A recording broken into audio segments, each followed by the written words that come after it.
మనం యేసు ప్రభుని నమ్ముకున్న తర్వాత మనం నడవలేం, యేసు ప్రభు నడిపిస్తాడు. పరిశుద్ధాత్మను పొందిన తర్వాత మనం నడవలేం, పరిశుద్ధాత్మ దేవుడు నడిపిస్తాడు. హల్లెలూయా. నేను చర్చికి వచ్చా, నేను సేవ చేస్తున్నా, నేను భక్తుడిని అనుకోవడం నీ పొరపాటు. నిన్ను నడిపించేది యేసయ్యే. ఇప్పుడు నేను చెప్పే మార్పు నువ్వు చేయించేది కూడా ఎవరు? ఇప్పుడు ఎత్తండి, ధైర్యంగా చేయి. ఎంత చెప్పినా ఎత్తకపోతే మీ కర్మ, నేనేం చేయలేను.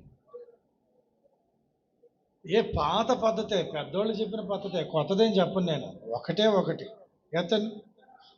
ఏంటో తెలుసా? ఉదయాన్నే 4 గంటలకి లేవండి. చప్పట్లు కొట్టండి గట్టిగా అందరు.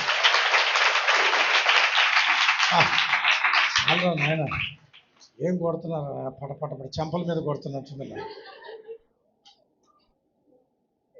పాత పద్ధతే, కొత్త పద్ధతి ఏం కాదు. పాత రోజుల్లో ఎన్ని గంటలకు లేచేవాళ్ళు? ఏమో ముసలోళ్ళు చెప్పండి, పెద్దోళ్ళు కాదు, ముసలోళ్ళు ఎన్ని గంటలకు లేచేవాళ్ళు అప్పట్లో?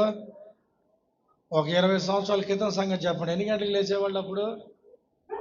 పొలంకి వెళ్ళాలన్నా, వ్యాపారానికి వెళ్ళాలన్నా బుట్ట తట్ట కట్టుకుని ఎన్ని గంటలకు లేస్తారు? మా ఊర్లో అయితే 3 గంటలకు లేస్తారు. 3 గంటలకు లేచి అన్నం వండుకొని మూట కట్టుకొని భుజం మీద వేసుకుని వెళ్ళాడంటే 4 గంటలకల్లా పొలంలో వంగేయాల్సిందే, అంతే. ఇప్పుడు చూడండి, ఒక్కొక్క పిల్లోడు ఈ పక్క ఒక మీసం, ఈ పక్క ఒక మీసం, సిగ్గు లేకుండా 9:30కి 10 గంటల దాకా నిద్రపోతాడు. అదే సగం దరిద్రం ఇంటికి. ఉదయాన్నే 4 గంటలకు లేవండి, 5 నిమిషాలు ప్రార్థన చేయండి. నీకు దేవుడు గొప్ప కార్యం చేయకపోతే నన్ను అడగండి. 5 నిమిషాలు. ఆ 5 నిమిషాలు నీకు నరకంలాగా అనిపిస్తుంది. ఓయమ్మో 5 నిమిషాలు. తినగా వేమ, ఇది కూడా అంతే. 5 నిమిషాలు చాలు.